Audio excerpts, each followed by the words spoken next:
Get started. For those of you on Zoom, feel free to type into the chat box if you have anything that you would like to add in. So today's case is a 46-year-old guy who's coming in with abdominal pain. As you can see on the screen, I'm just going to click this little warning away. One of you just got it. Thank you. So 46-year-old male has a history of alcohol use disorder and hypertension. He's coming in today with abdominal pain. The pain started last night and has been persistent since his presentation this morning. He has some associated nausea and vomiting. He's not had any fevers, chills, or dizziness. In terms of his past medical history, you can see there he has alcohol use disorder, hypertension. He's had his rotator cuff repaired. His father also has alcohol use disorder. He's on lisinopril for some hypertension. He drinks about half a pint of vodka a day and smokes about half a pack of cigarettes a day for the last 20 years. Questions on this? Okay, so I'm going to give you his exam. So he is afebrile. His blood pressure is the normal limits. It's a little bit tacky at 110. Respiratory rate of 20. Satting well on room air. And then in terms of his pertinent physical exam, he is alert. He's in mild distress. He has dry mucous membranes with some scleral icterus. He is tachycardic, but he has a regular rhythm. He's warm and well perfused. No increased work of breathing, and his lungs are clear. He does have bowel sounds, and he's tender to palpation, his right upper quadrant. No rebound, no guarding. And then for his neuro exam, he's got no evidence of nystagmus, asterixis, or tongue fasciculations. Questions on any of that? Okay. So I want to know, what labs do you want to order and why to work up this patient who's coming in with a history of alcohol use disorder, who's had persistent abdominal pain since yesterday. Chat with your teams, about 30 seconds, come up with whatever labs you would like, and then I'll give you what we got in the ER.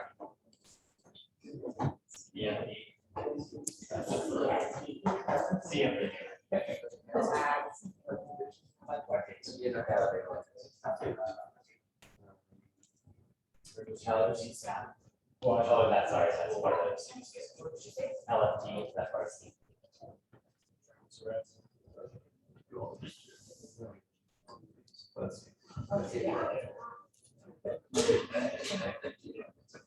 Okay, so let's start with this table here on the right. I heard some good things. What do you guys want to order and why? Anybody at all? Shout it out. CBC. A CBC, what are you looking for? Great. Okay, anything else? Yeah, so looking at his LFTs, he's a drinker. What diagnoses would you be worried about? Drinker, abdominal pain? Pancreatitis. Pancreatitis, great. Table 1, anything else that you guys would want to order? We have a CBC, BMP, LFTs. Okay, PTINR. If you're worried about pancreatitis, what lab are you going to order? Okay, great. Let us see what we have.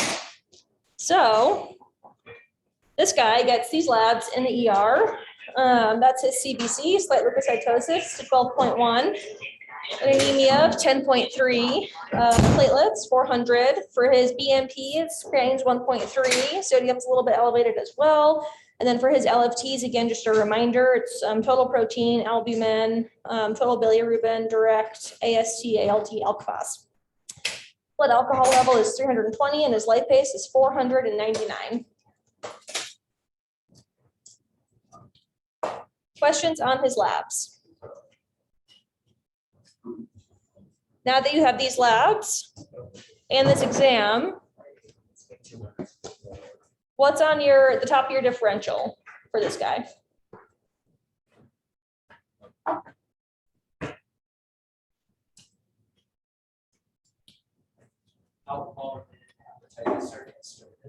Yeah, so does he have ALCAP? Does he have gastritis?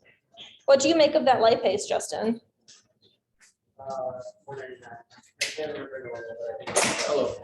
Yeah, that's high, right? Okay. And so with a high lipase and abdominal pain, what's another diagnosis you'd be worried about? Perfect. What study do you guys want to get to help figure out if you're concerned, like, oh, is this ALCAP or is this pancreatitis? What's one more thing that we can do?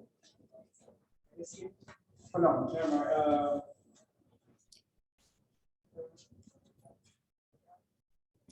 You're on the right track, Josh. What's another thing that we can do that involves pictures in the belly?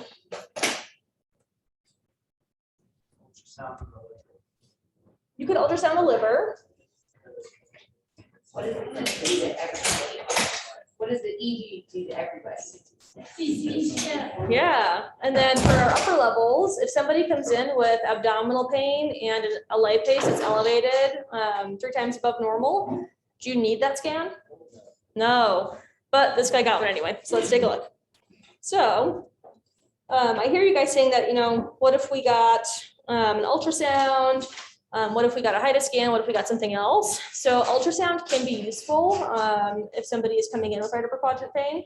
But if you're primarily worried about pancreatitis, if that patient has bowel gas with everything being inflamed, it may obscure the pancreas and then you have to get another study anyway.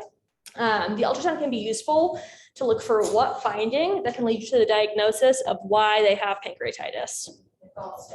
Perfect. So if you're worried about gallstone pancreatitis, you're going to get that ultrasound and say, are there stones in the gallbladder? Do I see any dilation of the biliary ducts on my ultrasound? And then you could further work that up. So here's. If I'm wrong, but like a CT isn't enough to rule out gallstones. Correct. Like, Yep. A GI fellow will yell at you in the morning if you're worried about gallstones, you could get an ultrasound. Yeah. So Meryl brings up an excellent point. If you're worried about stones, ultrasound is the more sensitive test to get rather than just a CT scan. Okay, so here is a slice of his CT scan. We don't look at pancreases that often. Can I pass the iPad off to someone and can you circle what you think the pancreas is and tell me what you think is going on? Perfect. I can help you. All right, Josh, tell us where you think the pancreas is and tell us what it looks like, what your impression is. Perfect. Looks like city looks plain.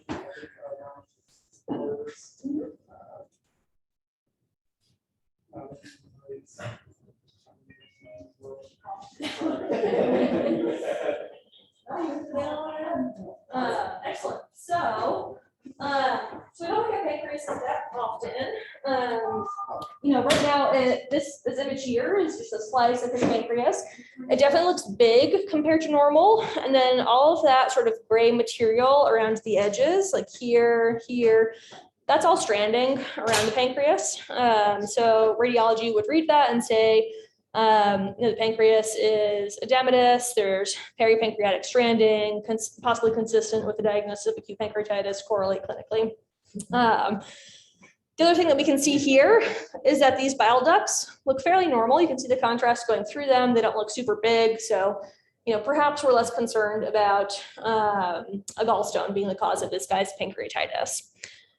However, we still need to confirm that this is what it is, right? That it's alcohol related. So I want you guys to think through at your tables what the other etiologies are of pancreatitis and tell me why you think he could or could not have that particular etiology. Let's take about 1 minute, chat with your groups, and then we'll just go through them quickly before we move on to the next part of this case.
Do you have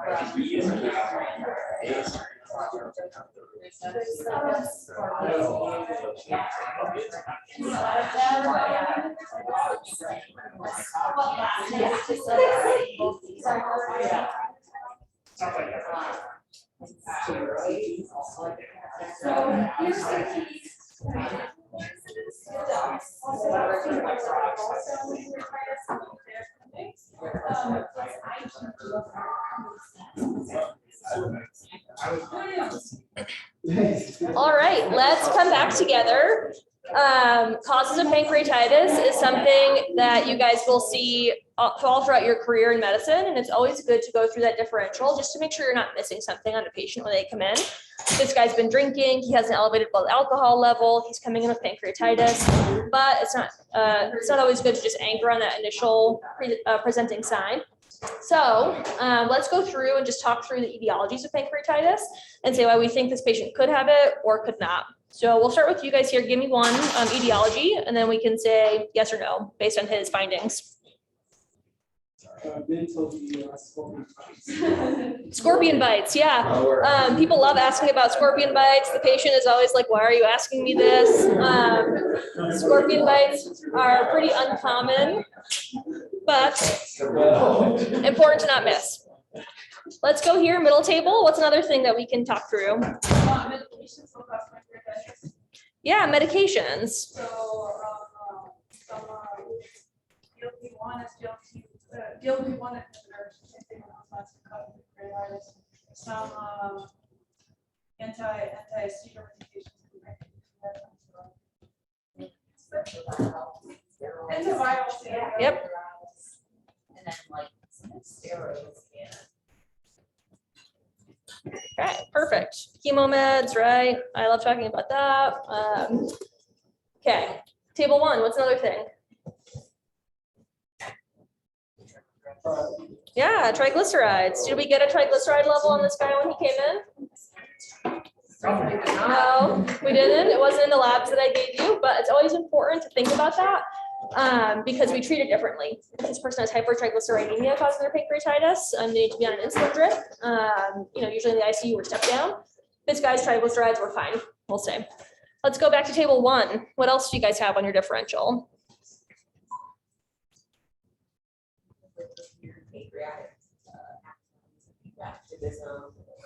Yeah, so a structural issue. So a mass, some sort of pancreatic divisum. Middle table? Yep, post-ERCP pancreatitis. So is there a procedure? Table one, back to you guys again. Trauma, great. Back to you guys. Alcohol. Yep. Middle table? Yep, we're gonna keep going until we have a complete list. Table one? Cystic fibrosis. Perfect. You guys? Mumps? So I'm just gonna put infection. Middle table? Yep, autoimmune. I heard Kate dropping some knowledge about IgG4 disease and things like that. Table one again. Great. You guys, anything else in your mind? Yeah. This is a pretty good list. Any others to add? Yep.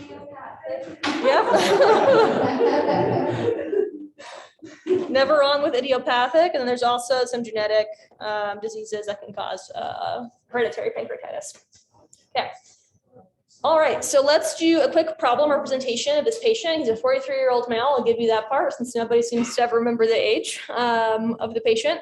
And can someone just give me their one-liner for this patient that you'd put in your note for your assessment plan?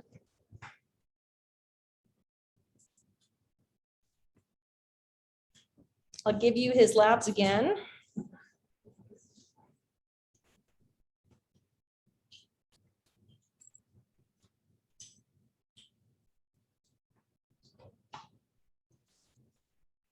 I mean, do we just go with 43-year-old male presents with the history of blood alcohol use presents with pancreatitis?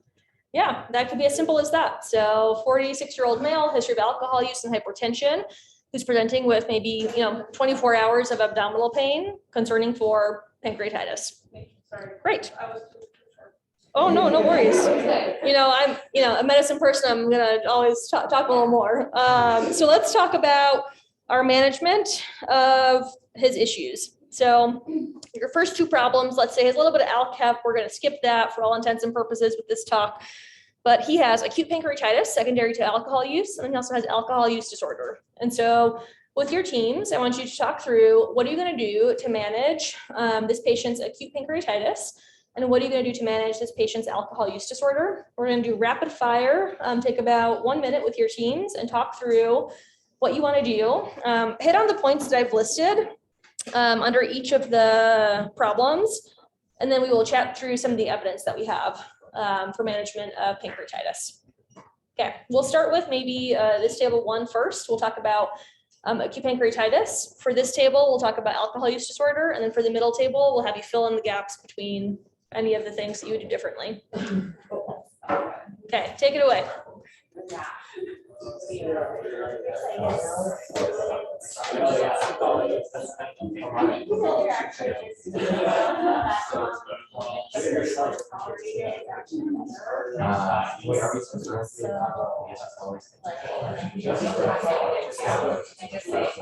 Diagnostic.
I'm gonna give you guys another 30 seconds, then we'll come together.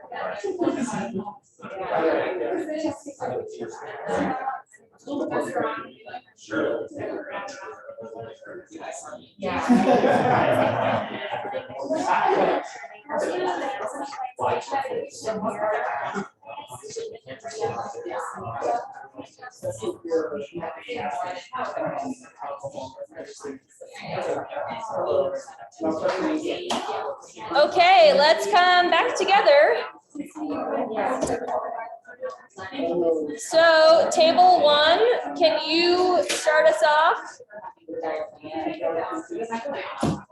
All right, guys, we're going to come back together. We'll keep chatting about your management plans, but table 1, talk me through what you want to do for each of these points.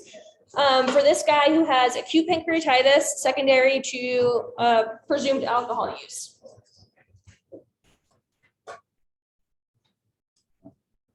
So diagnostics, I think you kind of already diagnosed. I don't know about anything else because he already has like like CT scan. Yep. For management, maybe FPO and start with fluids. Okay. So we're gonna make them NPO. Fluids. What do you want to give them? How much do you want to give them? I'd probably give a lot of fluids. Maybe start with a liter of lactate ringers. Okay. Go from there. Okay. So some maintenance fluids for him. Okay. And then is LR an agreement from this table? That's what you want to do? Okay. So maybe some maintenance fluids, at least 1 liter bolus up front. Okay. Pain control. What do you guys want to do?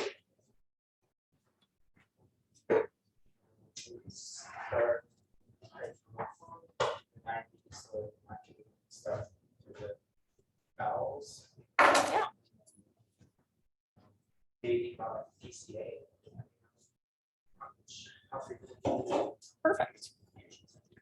So you can start off with some IV pushes as needed of things like Dilaudid. If he's using it a lot, so you can switch him over to a PCA. Great. Diet, you already said NPO. DVT prophylaxis, what do you want to do?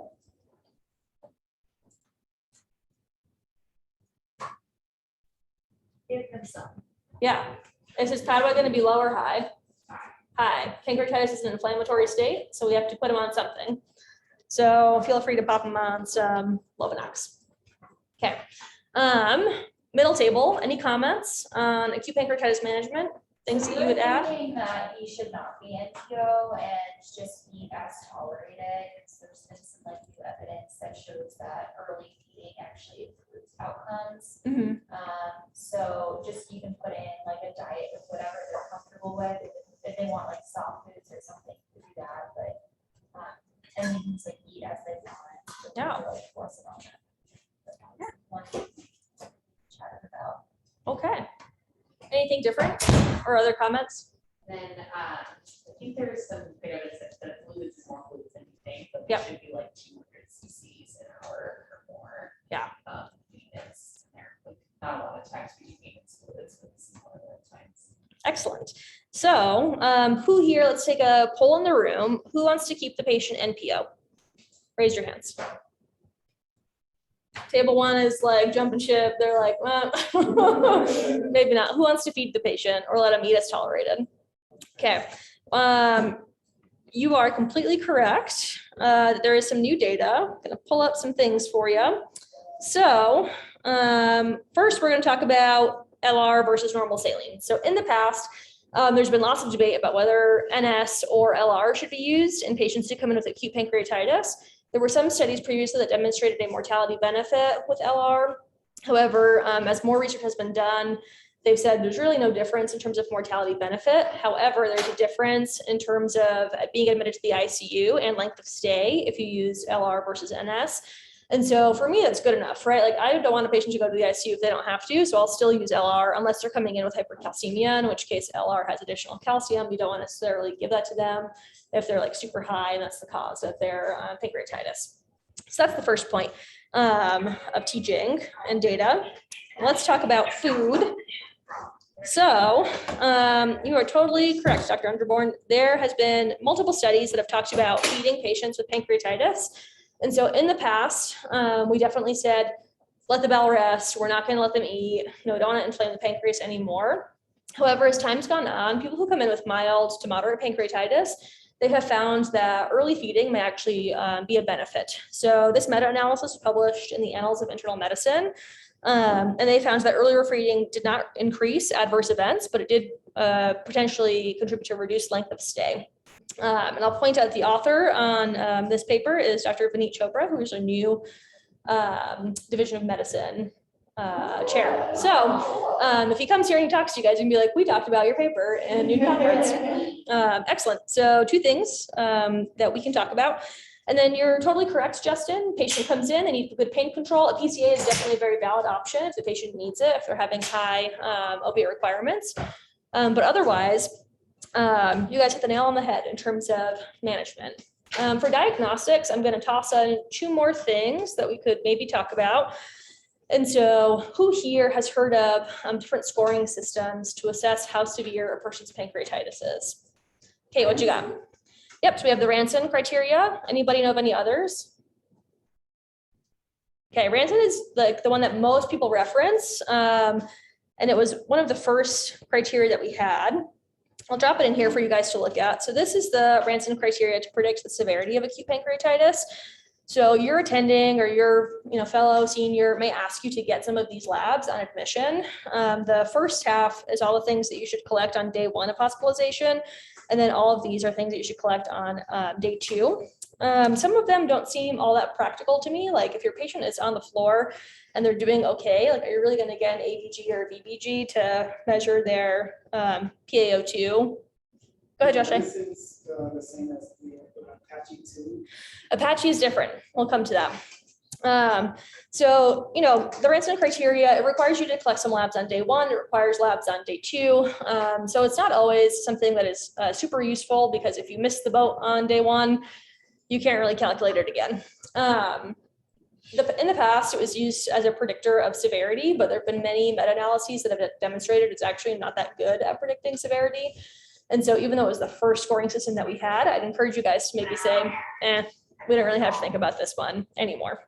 Apache 2 is another scoring system that we have. The Apache questionnaire is pretty long, and so I haven't included it here. That one is a pretty good predictor of how patients do with pancreatitis.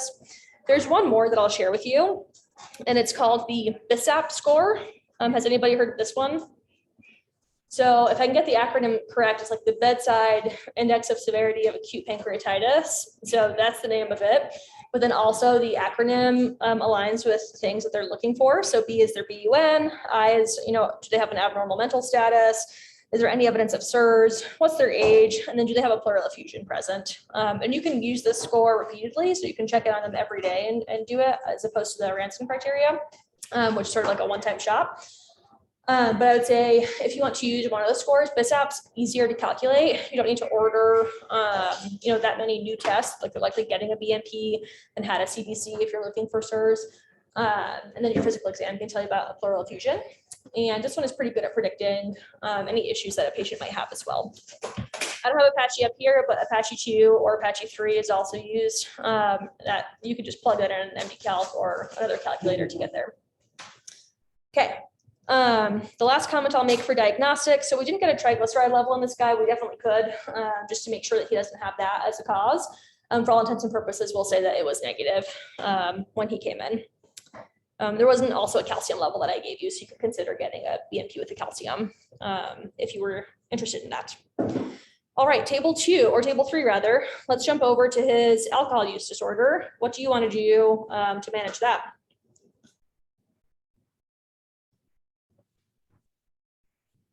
High dose thiamine, B12 folate. Okay.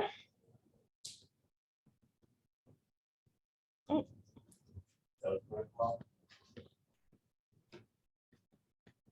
Yeah, tell me more about the SOS protocol. I guess scoring system for different phases of alcohol withdrawal. So it's usually has like tremors, other signs. See when his last drink was. Perfect. Yeah. So this guy's blood alcohol level is still very high when he's coming into the hospital. So he had no evidence of withdrawal on exam, but we have to worry he's going to be here for a couple of days. Will he start withdrawing? So he should definitely go on SOS. You should monitor for any sort of alcohol withdrawal and then treat him as needed based on that. And then for medication, B12 folate, great things to do, multivitamin. In terms of thiamine, high dose if you're concerned about Wernicke's, or otherwise you can just do PO if he seems fine from that regard. Anything else that you guys would do? I heard someone, maybe Calvin, talking about a couple things. He's conveniently not here right now, but is that all you're going to do? Just treat him acutely and then say, bye, see you later?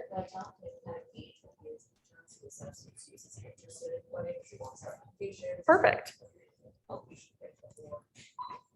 Yeah, so Roxanne is saying we have to talk to him, figure out how bad is his alcohol use disorder. Is he interested in treatment? He clearly is here sick in the hospital with alcoholic pancreatitis, so we should do something to address his alcohol use disorder and work that up. Any questions on those management things that we talked about for either of his 2 issues? Okay. Something about acute alcohol withdrawal. So here we use Ativan, and else we use Phenobar, but we also here actually, based off the paper that came out in the last year, loaded some of the diazepam. Ativan doesn't have great pharmacokinetics for actually like easing someone through withdrawal. It's Yeah, a big spike. peaking and then dropping. So I talked Melanie sent us the paper, but essentially when someone scores on SOS, you basically give 5 milligrams of IV diazepam, keep 5 minutes until withdrawal symptoms are stopped, and they essentially end up tapering and taper potentially with a liberated taper if they're really withdrawing as an outpatient. Yeah, no, totally. I love using like Librium or Transine to help patients who are still withdrawing but want to leave the hospital. So definitely something that you can consider doing. And I'll have to check out that paper with the Ativan if you want to send it to me. Perfect. Now.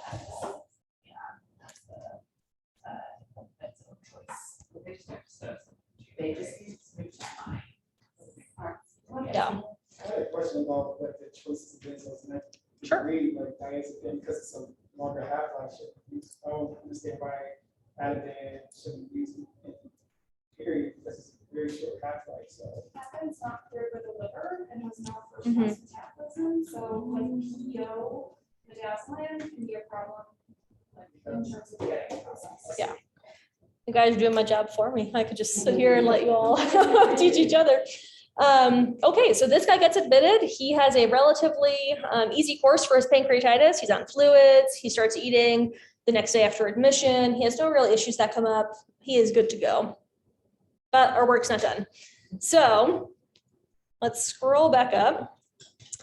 So a few months later, our patient returns and he's a little sicker now than he was before. So he has abdominal pain that's returned after a night of drinking. He says that it's similar in nature to his prior episode of pancreatitis, but his pain right now is unbearable compared to last time. He thinks he's been having fevers and chills at home. He's had nausea and vomiting. He's not able to tolerate anything by mouth for the last couple of days. When you talk to him more, he says that he actually felt like his symptoms were coming on maybe 3 or 4 days ago. He tried to make himself NPO and increase his own fluids at home. But he really wasn't able to tolerate anything. And so he came in to be evaluated. When you examine him, he's slightly febrile, 100.9, a little bit hypotensive. He's got an elevated heart rate. He's breathing pretty quickly. He's borderline hypoxic on room air. He is alert. He is in acute distress. He's very uncomfortable. Dry mucous membranes. He's tacky. He's got some crackles and decreased breath sounds on his right lower lobe. And then he's diffusely tender across his abdomen. He's got no rebound. He's got voluntary guarding. So he's grabbing your hand before you can go and finish your exam. Give you his labs. When he comes in, normal, abnormal? Abnormal. Is he sick, not sick? Sick. Okay. So he has an elevated white count. He has a thrombocytosis. His lactate is super high. His lipase is super high. And then, perhaps an AKI there with some hypokalemia. Any questions that you guys have? What are you going to order on this guy when he comes in? What other studies do you want? What other labs do you want? Chat with each other for about 30 seconds, and then we'll come together and write them all down.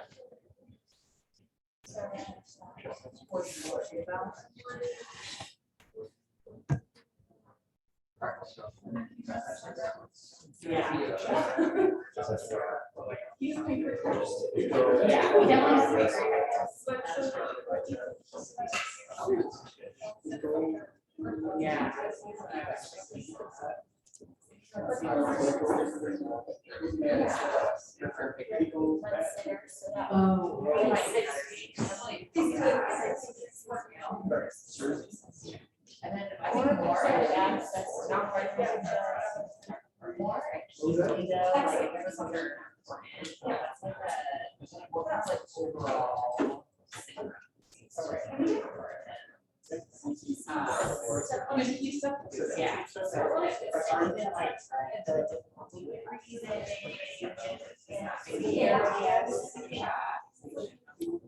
Yeah. I don't think.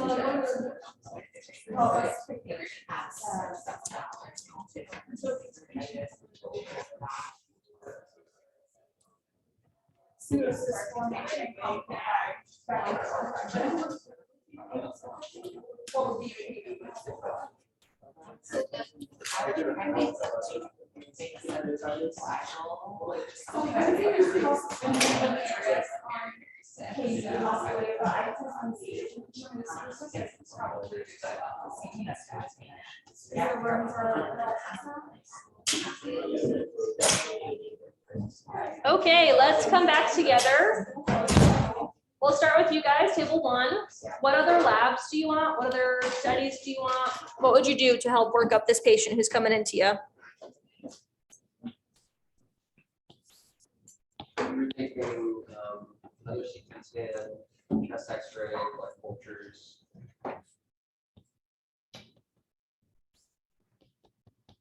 And then what do you want to scan? Whole body? Pan scan? Yeah, abdomen. Just abdomen? Okay. Middle table? What else do you guys want to get? That all sounded really good. also gonna add a chest X-ray because of Okay, perfect. Chest X-ray, and then what are you looking for with that? areas. Yeah, so pancreatitis, ARDS, love it. Last table, So the exact same things. all the exact same things. I don't know for some maybe, to check for gallstones. Great. All right, so let me tell you what he gets. He gets blood cultures. They're pending on admission, obviously. You're not gonna get your results right away, but those are obtained. In terms of his chest X-ray, let me give you that. So this is what it looks like. Take about 30 seconds. What's the diagnosis? Yeah, pleural effusion. I heard someone say it. So don't forget that pancreatitis can give you a pleural effusion. Okay, we're gonna get rid of this. And then, so we did the chest X-ray. He had a pleural effusion that we saw. We wanted a CAT scan, we wanted a right upper quadrant ultrasound. I will tell you he has no gallstones, no dilated ducts seen in his ultrasound. And then I will give you a slice of his CT scan.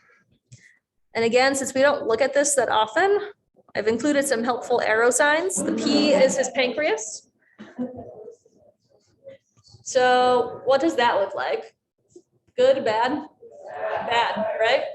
I heard a couple people talking about the different complications of pancreatitis. And so he's coming in months after his first episode. What are some things that you might expect to find on a CAT scan of someone who had pancreatitis previously? And do you see them here? I heard you talking about something. We're talking about Yeah. pancreatic abscess. Okay, perfect. pancreatic cirrhosis, Yeah. And then you can also, usually like longer term and like recurrent pancreatitis, you get hepatitis, pancreatitis, and then infected necrosis. It's really Great. So I saw Anya given a point to the screen when you said nephritizing pancreatitis.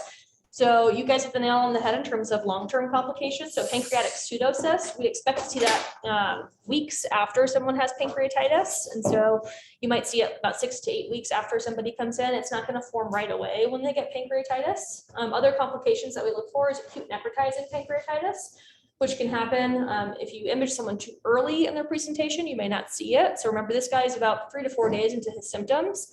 So we could definitely see it on his scan, and that's in fact what we do see here, is necrotizing pancreatitis.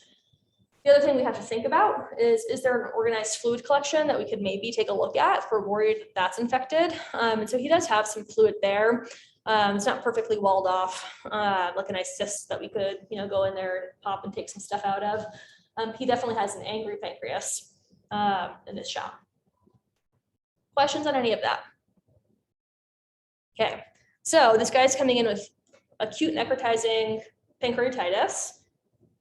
What else are you worried about right now based on his labs and his presentation? Perfect. Yeah, so he meets sepsis criteria. Is he going to go into septic shock? What else is going to happen to him? And so should he go to the floor? Leading question, no, he probably needs to be in step down or the ICU for further monitoring. And so we're going to admit him to the ICU. And I gave you guys his personal statement or his problem statement. Before we go on, clearly I'm thinking about fellowship applications. Before we go on, what I want you to do is at your tables, try and name as many complications of severe acute necrotizing pancreatitis as you can. Because these are the things that you're gonna have to watch out for when someone gets admitted with acute pancreatitis that's severe for them to be in the ICU.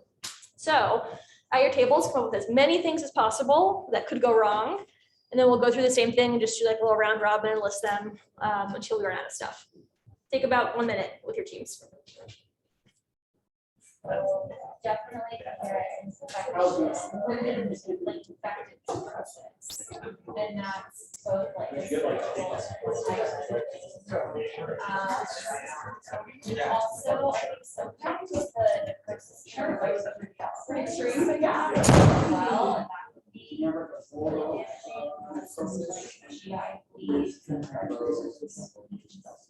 there's a name for it too. And that's a classic way that you think of like when you're explode pancreatitis. Yeah, like the flame. You guys are saying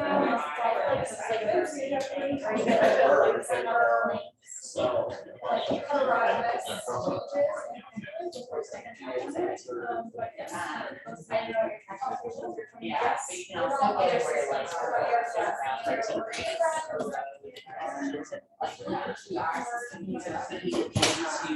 So the pancreas or the bowel small bowel, right? So it looks like. So like, it's just, It's like like, on the liver, we talked about. But all like stuff is. What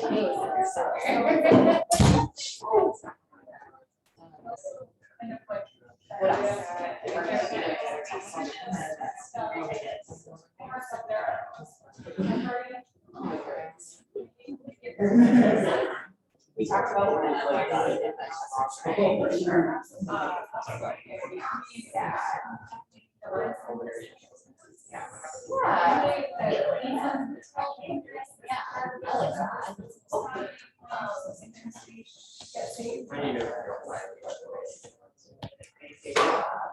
Okay, let's come back together and we will talk through some of the complications that we can think about for this guy who's coming in very sick from his pancreatitis.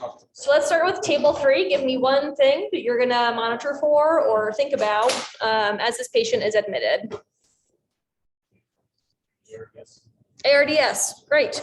So ARDS, he already is a little bit hypoxic on room air, he's got some crackles. You know, we're going to be giving him a lot of fluid for his pancreatitis. We're worried that his respiratory status may become unstable. Perfect. Middle table, what do you got? We talked about like a GI bleed is a really rare one, but it's called Severity pancreatitis, where you can like erode into the blood vessels surrounding the pancreas, and then that blood produces pancreatic ducts into the small bowel. Yeah, so GI bleeding is definitely a possibility. I've taken care of a patient with Haemococcus pancreaticus, DH. There's one more complication actually that's related to bleeding. Yeah, great. So patients can get pseudoaneurysms. They can get pseudoaneurysms of the blood vessels in their abdomen. And the big thing that you have to worry about there is that if their pancreatitis is bad enough, they can actually rupture their aneurysm. I've also had a patient who's had terrible pancreatitis and surgery did a bedside XLAP because they were bleeding out from a ruptured aneurysm with necrotizing pancreatitis. So think about that as well. Table 1, what else do you have for complications of pancreatitis? Thrombosis. Yeah, thrombosis. Any particular places that you think about? Yeah, so people can end up with portal vein thrombosis or like SMV thrombosis. So anything in the GI tract. Let's go back to table 1. Anything else? Yeah, so we can definitely get an AKI. What else can happen to the kidneys? What if this patient, you know, their belly is really big and distended, they're super tender, they've stopped urinating? Excellent. So the patient can have compartment syndrome. And so that's when you have to ask your nurse and say, can you get a bladder pressure? So we can see if this guy has abdominal compartment syndrome from all of the inflammation that's going on. Middle table, another thing that can happen to somebody with pancreatitis.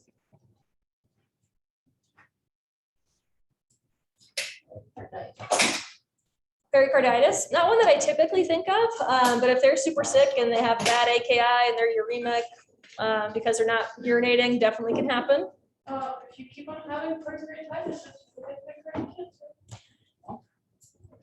Yeah, so you could definitely have destruction of your pancreas if you have recurrent pancreatitis. That can lead to problems with chronic pain, you know, not producing enzymes or having issues with insulin production if your pancreas is destroyed.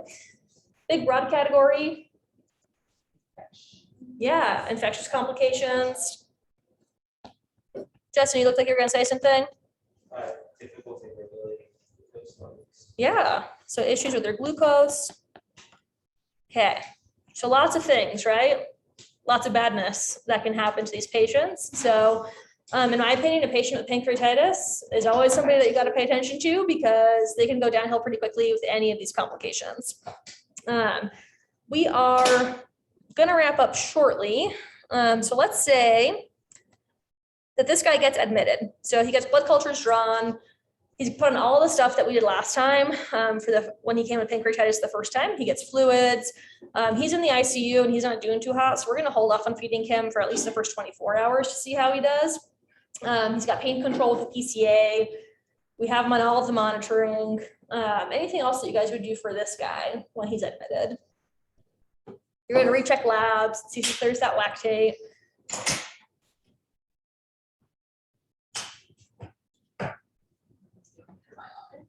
Okay, so antibiotics, that's the question that we have to answer, right? He's coming in, he looks septic.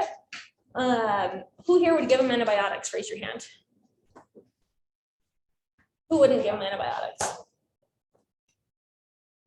The lone person. But Josh here brings up a good point. So unless you know that somebody is infected, prophylactic antibiotics for severe necrotizing pancreatitis is actually not recommended by IDSA.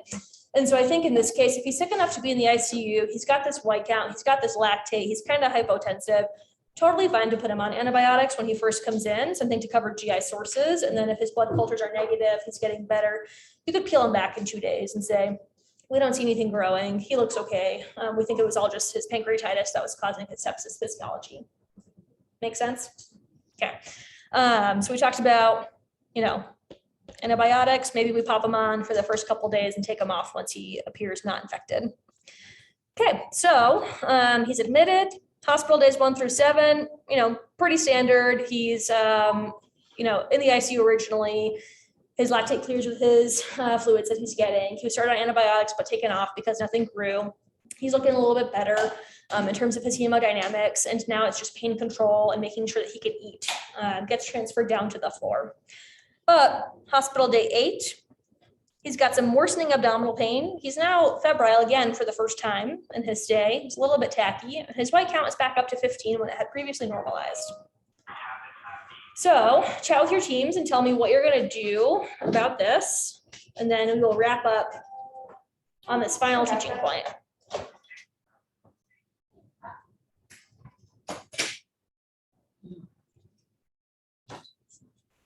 You guys want to do this?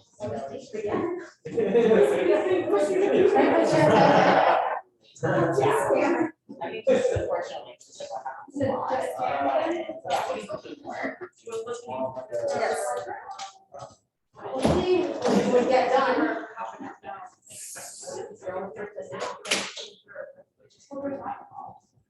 Okay, so I heard lots of people just kind of throwing their hands up and saying stuff. Table 1, what would you do? UA? A UA? Okay, anything else that you guys want to do? Repeat culture, so redo an infectious workup, great. Middle table, anything else to add? Another CT scan? Table 3, same thing? Yes, so he had normalized in terms of his hemodynamics, and now he's looking a little bit septic again. So he has a white count, he's febrile, he has worsening pain.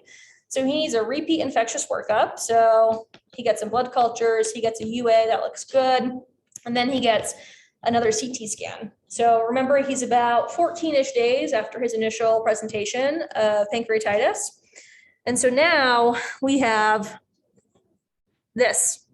So pancreas still looks a little bit angry, a little less angry, but we see some gas now in that fluid collection.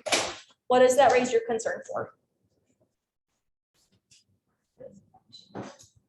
So I hear cyst, abscess.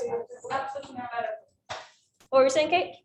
It would be a complicated abscess. Yeah, a complicated abscess. So what I'm kind of hearing is maybe worried about now an infected fluid collection for this guy.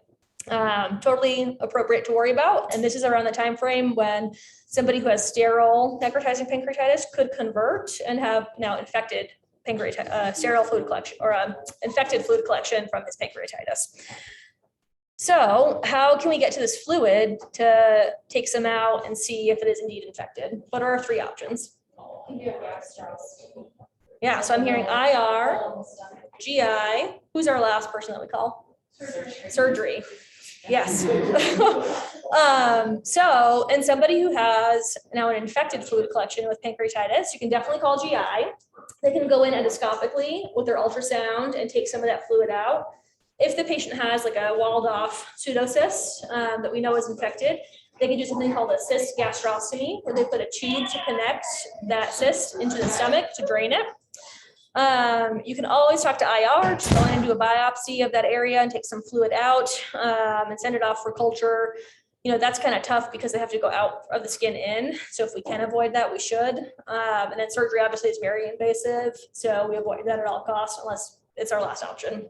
So you guys call GI, they go in, they get some fluid. He has a pan-sensitive E. coli that's growing. You put him on some antibiotics, he gets better, he can get discharged. And then we're gonna worry, you know, in the future, like Dr. Unterworm was saying, does he have a pseudocyst that's gonna form in a couple of weeks? We don't know. We'll have to just follow up and see what happens. But great job today, guys. We covered a lot of different stuff. So we chatted about this guy. We talked about just basic management of pancreatitis. We talked about the scoring systems to judge severity of pancreatitis, etiologies, complications of pancreatitis, and then specifically talking about a patient who's coming in with necrotizing pancreatitis and a possible complication of that being an infected fluid collection. Any questions at all on anything that we covered today? I have a question for, because there's lots of brains in I'm trying to get a teal sweat prosthesis for my patient. I ordered it properly. Is your phone number? Prosthesis, prosthetic, okay, it's in my Excellent. Sometimes GI will get like, they will do cultures from this gastrostomy, because like I've asked them before, and they're like, it's all right there. Yep, yeah, so, you know, for this guy, he clearly looked infected, so you can cover him and get that data. Okay. But if someone has like a chronic infection, you want to target your antibiotic therapy. Yeah, it was amazing. I had a patient on ID that had an infected pseudocyst, and he got like literally night and day better.